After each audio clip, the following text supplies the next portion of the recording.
Betty White was known for her comic timing, but passing away on the last day of 2021, just 18 days before her 100th birthday. Well, we didn't really see that one coming. Yeah, you know, one of the things she was most known for was her incredible work when it comes to animals. She was a real star at the LA Zoo and has been for many, many years. That's where Hal Eisner is tonight. Hal, I feel like they should have a statue for Betty White at the zoo at this point.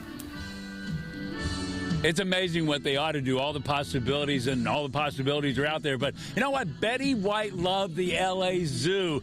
In fact, every night this week, they continue to have LA Zoo lights going on. And, you know, she loved the animals. She loved raising money. She loved helping to create policies. She even loved the orangutans, and they named one after her. This is Elka. Elka, Betty White's character in the TV show Hot in Cleveland. To Elka, you may not be God, but you are certainly divine.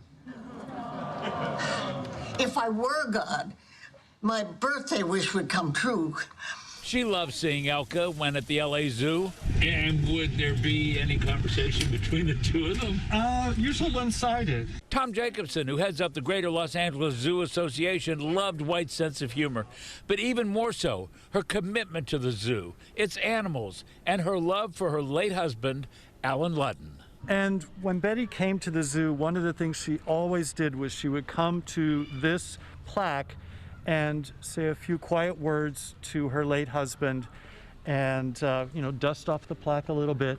This plaza was named for White's late husband, game show host Alan Ludden. We loved her. Obviously, she was a very generous person. People here knew her for more than just a witty actress, but a woman with a big heart who died just short of her 100th birthday. She was amazing. So even if she didn't make it to 100, look what she did in all her life. Look at all the people in the hardest of times that she made laugh and brought joy to. Who can really say that? Not many people. Well, as we take a look at the lights out here, and they gotta tell you, they're just beautiful. You know, we remember that Betty White would have been 100 years old on the 17th of January, and they had big plans for her out here, a whole day of activity, and they were working with her on it.